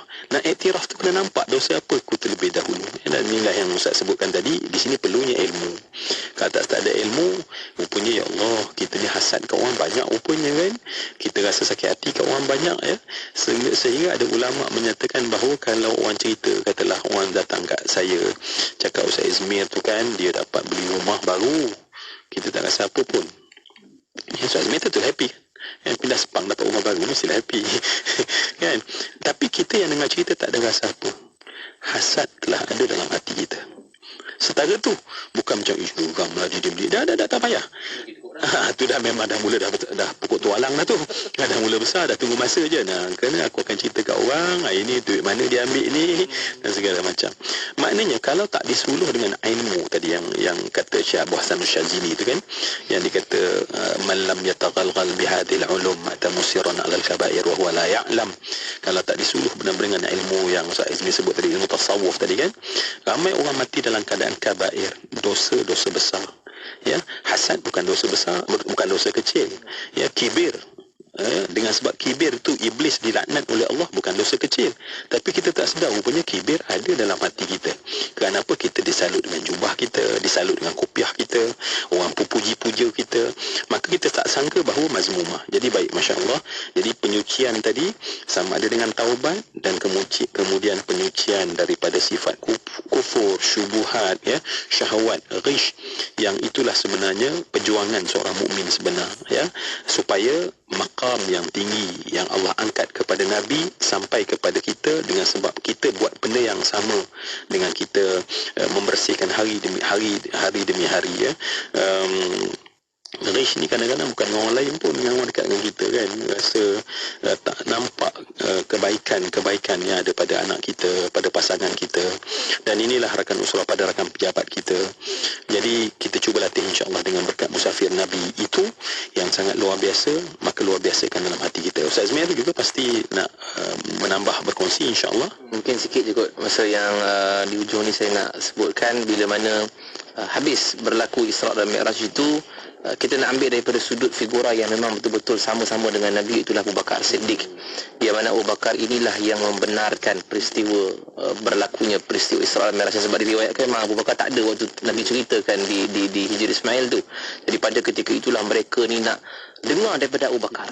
Mana Abu Bakar ni betul-betul percaya tak dengan peristiwa itu. Sehingga mereka kata, wahai Abu Bakar, kawan kau ni dah kata dah, Muhammad ni kata dia pergi ke Palestin dan dia naik ke Sidratul Muntaha, naik ke langit pula. Hari ni dah balik dah. Abu Bakar kata, kalau itu yang dia kata laqad sadaq, itu betul lah tu. Dia kata, Abu Bakar senang betul kau percaya? Abu Bakar kata, kalau lebih pada itu pun aku percaya. Maksudnya, saya nak bawa pada kita hujung ni, apa saja yang dibawakan oleh Nabi untuk kita, apa yang ada dalam Quran, yang Allah berikan kepada kita, maknanya kita semua kena benarkan. Maksudnya setiap apa yang diperintahkan kepada kita, bukanlah maksud, itu zaman Nabi je, itu zaman sahabat je, tak ada. Itu semua adalah kita kena benarkan apa yang dibawakan oleh Nabi, apatah lagi yang ada dalam Quran dan juga yang dibawakan sunnah Nabi SAW. Maka kalaulah kita benarkan apa yang dibawakan oleh Nabi dan juga apa yang ada dalam Al-Quran, maka kita juga boleh digolongkan sebagai As-Siddiq. Tapi bukanlah sebagai title makam Abu Bakar As-Siddiq, itu makam yang lebih tinggi. Tapi maksudnya kita juga boleh digolongkan sebagai ada ke arah untuk membenarkan apa yang dibawakan oleh Nabi SAW. Wallahu a'lam. Baik, Masya Allah ya, rakan usrah yang saya hormati. Nampaknya Ustaz Izmir dia tahu je nak pergi kat mana ya, sebab kita nak habiskan. Maknanya sebab tadi kita kata 3S tadi kan, maka S yang akhir tu bukan hanya berlaku pada Sayyidina Abu Bakar. Kita nak berlaku juga yang sama, walaupun kita tahu mustawa dan kedudukannya tak sama, sebab Nabi pun telah menyebutkan tentang ketinggiannya iman yang ada pada dalam dada Abu Bakar, Sayyidina Abu Bakar As-Siddiq. Namun rakan usrah, apa yang kita dengar atau apa saja kebenaran yang datang dalam Al-Quran, apa saja kebenaran yang datang dalam hadis, apa saja kebenaran yang datang dalam kitab-kitab yang ditinggalkan oleh para ulama kepada kita, dan kita benarkan dalam hati kita. Ini kita benarkan dalam hati kita. Kita buang segala mungkin rasa kesombongan, rasa kita ni kadang-kadang rasa tahu lebih mungkin kadang ya. Jadi apa yang kita kena buat rakan usrah ialah kita sama-sama untuk membenarkan, dan proses pembelajaran itulah yang sebenarnya ya. Sebab itulah Nabi menyebut ni motivasi untuk kita lah ya, dan juga rakan usrah yang bersama kalau kita nak duduk di martabat orang yang tinggi kedudukan, ya, sebab dalam agama ni hanya satu benda Nabi kata yang akan mengangkat martabat seseorang, ya. Dan Nabi maksudkan adalah sebab Nabi tanya kepada Muaz bin Jabal kan dalam dialog Nabi yang panjang itu, ala adulluka bi ra'sil amr wa amudihi wa dirwati sanamih. Apakah benda yang akan mengangkat tinggi satu perkara? Maka yang mengangkat tinggi satu perkara namanya adalah jihad. Dan orang yang berjihad disebut mujahid. Dan kalau kita nak menjadi seorang mujahid, maksudnya orang yang berada pada darjat yang tinggi, maka tidak lain tidak bukan adalah kena menjadi seorang yang menuntut ilmu, ya, dahagakan ilmu, yang nak mencari ilmu. Sebab semua benda tadi kita tak akan nampak kalau tak disuruh dengan ilmu. Maka ilmulah yang kita perlukan, sebab di sebalik ilmu itulah hidayah dari Allah Subhanahu Wa Taala. Allah berikan kepada kita ilmu-ilmu itu, dan di sebalik ilmu-ilmu itu sebenarnya hakikatnya adalah hidayah dan petunjuk-petunjuk dari Allah Subhanahu Wa Taala. Dan kita harap, amin ya rabbal alamin, ya. Baik rakan usrah yang saya muliakan, sedar tak sedar, ya, saya pun terkilat juga sebab kita Isra Mi'raj tapi tak sempat pula nak naik burak rasanya kan. Nak naik bersama dengan Nabi dalam perjalanan yang sangat hebat. Nabi berhenti sebentar di beberapa tempat sebelum sampai ke Masjid Aqsa dikatakan, ya, dan naik menaiki tangga-tangga langit tersebut. Namun apa yang kita nak, kita harap Allah berikan sesuatu dalam hati kita. Yang penting adalah Allah membuka pintu hati kita. Terima kasih Ustaz, kan datang, teruskan berjuang. Ustaz Izmir juga teruskan berjuang, dan rakan-rakan uslah yang saya muliakan, teruskan kita berjuang dalam mengangkat tinggi darjat agama kita ini, kerana kita nakkan keselamatan bukan hanya di dunia, tetapi kita nakkan ketenangan dan keselamatan kita semua menjadi ahli syurga Allah Subhanahu Wa Taala. Dalam perjalanan tadi saya tengok satu posting yang saya rasa masya-Allah, bila kedua-dua Ustaz Izmir dan Ustaz Nur Azam sebutkan tentang sebenarnya semuanya tentang hati kan, penyucian hati. Perjalanan itu adalah satu benda yang kita nampak, linuriyahu min ayatina, yang Allah nak tunjukkan tentang ayat Allah, tanda Allah Subhanahu Wa Taala. Saya mendengar satu kisah, saya pernah sebut kisah ni tapi secara lebih spesifik, apabila sesuatu ibrah itu menjadi sangat besar tetapi amat malang sekiranya kita tak nampak, dan kerana tak nampak itu adalah mata hati, maka saya nak kongsi apa yang berlaku kepada seorang manusia yang di Belanda, ya, seorang bekas ahli parlimen Belanda, muda orangnya, dan sepanjang perjuangan dia, misi perjuangannya ketika menjadi ahli parlimen adalah nak memastikan bahawa jangan ada Islam di bumi Belanda. Kerana pada dia Islam adalah racun, Islam adalah asas penipuan, dan dia berjuang untuknya. Dia berjuang, dan sehingga dia membulatkan tekad untuk menulis satu buku, dan tajuknya khusus anti-Islam.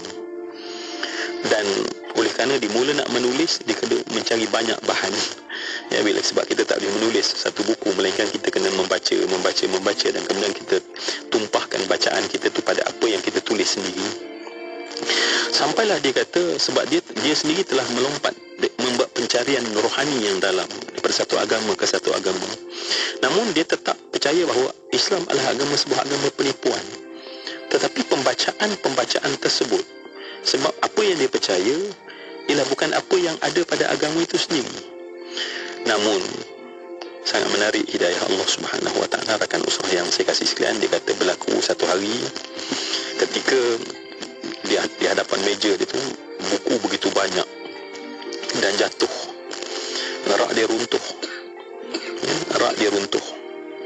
Ketika rak dia runtuh, di antara buku tersebut duduk di atas sekali adalah Al-Quran, dan terbuka pada surah Al-Hajj, dan mata dia tepat kepada ayat yang ke-46, yang mana Allah Subhanahu Wa Taala menyebutkan dalam ayat tersebut, apakah mereka tidak berjalan di atas muka bumi untuk melihat? Kerana yang buta bukanlah mata-mata mereka, tetapi yang buta adalah hati-hati mereka. Terjelepuk dia terduduk, dia merenung ke dalam diri. Aku dah lihat semua daripada bumi dan alam ini, dia kata. Tetapi rupanya mataku tak nampak kerana butanya mata hatiku. Rakan usrah, siapa dia pada hari ini? Siapa dia Joram Van Cleveren hari ini? Seorang yang mengucap asyhadu an la ilaha illallah wa asyhadu anna Muhammad Rasulullah. Seorang yang sangat benci pada agama, seorang yang sangat benci pada Rasulullah. Tetapi pada hari ini, seorang yang sedang menyampaikan ajaran agama ini, kerana tidak lain dan tidak bukan, saat pintu hati terbuka, kebenaran menyerbu masuk. Maka wahai Allah, kami juga ahli usrah, wahai Allah, kebenaran janganlah engkau tutup daripada mata hati ini, wahai Allah. Janganlah engkau butakan mata hati kami daripada melihat keagungan dan kebesaran yang engkau telah perlakukan kepada Rasulullah. Jadilah kami orang bertaubat. Jadikanlah kami orang tegak mendirikan solat. Jadikanlah kami orang yang sentiasa dahaga pada satu benda yang namanya ilmu, wahai Allah. Semoga kami diangkat darjat seperti apa disebut Ustaz Nur Azam sebentar tadi, seperti terangkatnya darjat Rasulullah sallallahu alaihi wasallam. Alaihissalatu wassalam. Amin, amin ya rabbal alamin. Alhamdulillah. Dan terima kasih banyak-banyak Ustaz atas perkongsian untuk petang ini. Dan untuk waktu ini Ustaz, kita ingin mengakhiri Usrah Nurani bersama doa Ustaz. Mohon Ustaz pimpin doa la'allah sa'ad ijabah. Tafadhal Ustaz. Auzubillahi minasyaitonir rajim. Bismillahirrahmanirrahim. الحمد لله رب العالمين حمد الحامدين حمد الشاكرين حمد الذاكرين حمد التائبين حمدا يوافي نعمه ويكافئ مزيده. يا الله يا ربنا لك الحمد كما ينبغي لجلال وجهك الكريم وعظيم سلطانك. اللهم اشرح بالقرآن العظيم صدورنا ويسر به أمورنا وعظم به أجورنا وحسن به أخلاقنا ووسع به أرزاقنا وأشفي به أمراضنا ونور به قلوبنا برحمتك يا أرحم الراحمين. Wahai Allah, kami ingin nyatakan ketika bumi ini dipenuhi dengan suara datuk kami Adam dan Hawa, mereka menyebut kepadamu, wahai Allah, Rabbana walamna anfusana wa illam taghfir lana wa tarhamna lanakunanna minal khasirin. Wahai Allah, pada saat yang istijab doa ini, wahai Allah, kami menyebut kepadamu, wahai Allah, kami ini menzalimi diri kami sendiri, wahai Allah. Dan seandainya engkau tidak memberikan keampunan kepada kami, wahai Allah, nescaya tentu-tentunya kami menjadi orang-orang yang rugi. Maka wahai Allah, terimalah keampunan kami, terimalah taubat kami, ya Allah. Berilah keampunan buat kami, ya Allah. Wahai Tuhan yang Maha Pemurah lagi Maha Penyayang, jadikanlah kami sentiasa tegak mendirikan solat, ya Allah. Seorang Nabi kekasihmu yang sangat dekat denganmu, wahai Allah, tetapi berdoa sambil menangis, wahai Tuhan kami, wahai Tuhanku, jadikanlah aku orang yang benar-benar tegak mendirikan solat, dan daripada zuriatku masa tidak kami menadah tangan dan mendoakan perkara yang sama, wahai Allah. Kami solat tetapi hati kami penuh alfa dan lalai. Kami solat, wahai Allah, tetapi hati kami tidak bersama dengan pergerakan solat kami. Kami solat, ya Allah, tetapi hati kami tidak bersama dengan lidah kami, wahai Allah. Maka jadikanlah berkat doa petang ini, ya Allah, kami tegak mendirikan solat seperti tegaknya, ya Allah, Nabi Allah Ibrahim alaihissalam, wahai Allah. Dan jadilah anak kami, ya Allah, tegak mendirikan solat seperti Nabi Ismail yang didoakan, ya Allah. Dan anak-anak kami adalah Ismail itu, wahai Allah. Wahai Allah, janganlah kami ini jadi daripada orang yang terpilih, daripada menghadapi kerugian kerana termasuk dalam orang yang melalaikan solat, wahai Allah. Wahai Tuhan kami, berilah berkat pada setiap yang menadah tangan pada saat ini, ya Allah. Ada di kalangan kami yang sedang tertimpa masalah, selesaikan masalah kami. Ada di kalangan kami yang sedang berhadapan dengan masalah keuangan yang sangat berat, ya Allah. Maka ya Allah, berilah rezeki yang melimpah ruah, ya Allah. Ada di antara hati yang kian terjarak dengan orang yang disayangi, ya Allah. Satukanlah kembali hati-hati itu, wahai Allah. Ada anak-anak kami yang tidak menoleh lagi kepada ayah-ayah dan ibunya, wahai Allah. Ya Allah, satukan hati mereka dengan hati kami, wahai Allah. Wahai Allah, ketika umat Islam dalam keadaan berpecah, ya Allah, ketika umat Islam tidak merasai manisnya kasih sayang seperti manisnya Ansar dan Muhajirin, kau campaklah rasa itu buat kami, ya Allah. Kerana sesungguhnya tidak ada untung pada sebuah persengketaan bagi umat ini, ya Allah, melainkan yang menang hanya akan menjadi arang, ya Allah. Yang kalah hanya akan menjadi abu, yang kedua-duanya akan menjadi arang akhir, yang menjadi abu akhirnya, wahai Allah. Wahai Tuhan kami, turunlah berkat yang sebanyak-banyak, wahai Allah. Wahai Allah, di penghujung doa ini pastinya Engkau tidak mendengar, ya Allah, sehingga kami mendoakan kepada manusia paling berjasa pada kami, wahai Allah. Manusia yang kami pernah menumpang dalam rahimnya, ya Allah. Manusia yang tumpah darahnya untuk lahirkan kami, wahai Allah. angkatlah kedudukan manusia yang kami panggil ibu itu, wahai Allah, setinggi-tinggi darjat, ya Allah. Wahai Allah, manusia yang tidak pernah berbeza sedikit pun, ya Allah, yang kami tidak pernah hitung peluhnya untuk membesarkan kami, wahai Allah, angkatlah darjat, ya Allah, setinggi-tingginya buat manusia yang kami panggil ayah. Wahai Allah, berilah ketinggian buat mereka, wahai Allah. Jadilah kami taat mengikuti Nabi, ya Allah. Jadilah kami dalam agama, mati dalam agama Nabi, wahai Allah, dan bangkitlah bersama Nabi di hari akhirat nanti. Rabbana zalamna anfusana wa illam taghfir lana wa tarhamna lanakunanna minal khasirin. Rabbana atina fid dunya hasanah wa fil akhirati hasanah wa qina adzabannar. Walhamdulillahi rabbil alamin. Alhamdulillah rabbil alamin. Amin amin ya rabbal alamin. Alhamdulillah. Di akhirnya terima kasih pada Fadil Ustaz Ramli Muhammad Razali atas pimpinan doa tadi dan menjadi naqib untuk petang ini, bersama juga ahli usaha di Konti IKIM Ustaz Muhammad Nur Azam bin Bahadur, penolong pengarah Akademi Pemikiran Turath APT, dan juga bersama Ustaz Izmir Faris Nur Azlan, pendahulu Wazam dan penasyid untuk petang ini. Terima kasih banyak-banyak dan juga terima kasih kepada para pendengar di luar sana. Untuk waktu ini kita mengakhiri Usrah Nurani dengan doa tasbih kafaratul majlis wa salatul asr.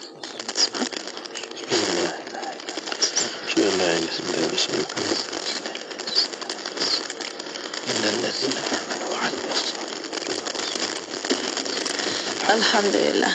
Dan terima kasih kepada para pendengar, dan untuk anda jangan lupa bersama Usrah Nurani ada ulangan untuk Usrah Nurani jam hari Ahad jam 8 pagi. Untuk anda terus setia bersama kami di Kembali Inspirasi IKIM FM, inspirasi utama anda.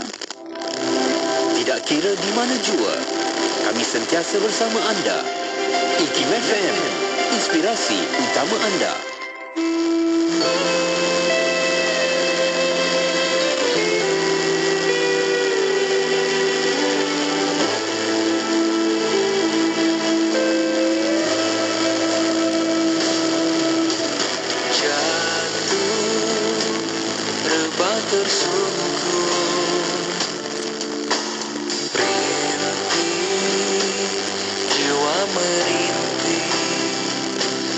Bagai diragut segala, terbiar nyawa melara, menggelegar ketabahan.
RM250 di segmen Inspirasi Pagi dan Inspirasi Jiwa. Dengar isyarat memanggil?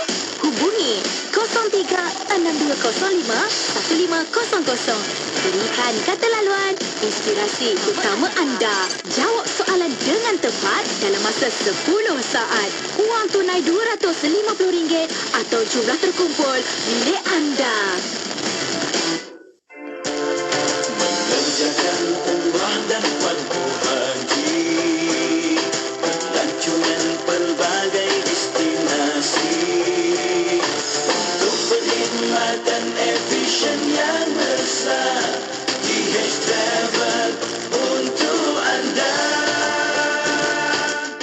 Tabung Haji Travel, inspirasi anda sedunia.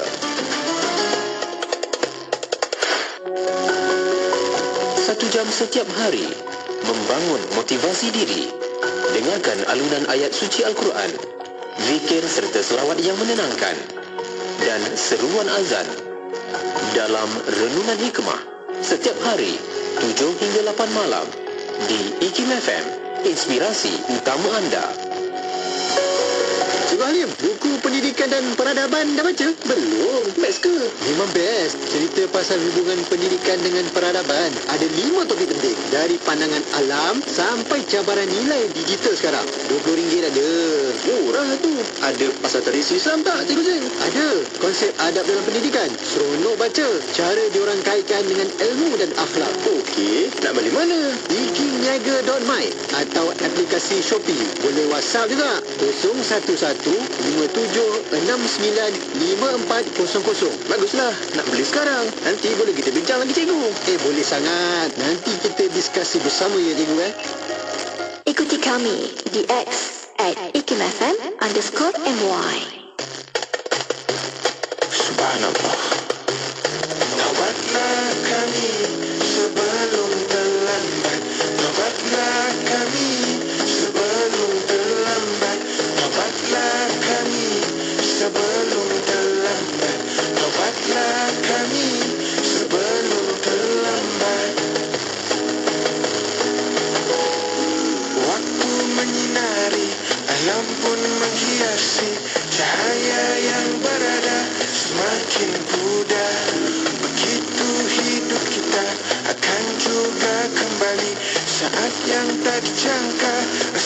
Ya Allah, berapa banyakkah dosa yang ada? Tidakkah kau takuti saat menghampiri? Andai waktu kan kembali, sayangnya tidak akan kembali. Ingatlah dunia kan sementara, akhirat kan kekal selamanya. Taubatlah kami sebelum terlambat. Taubatlah kami sebelum terlambat. Taubatlah kami sebelum terlambat. Taubatlah kami sebelum terlambat. Allah ya Rahman, Allah ya Rahim, Allah ya Rahman, Allah ya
inspirasi utama anda.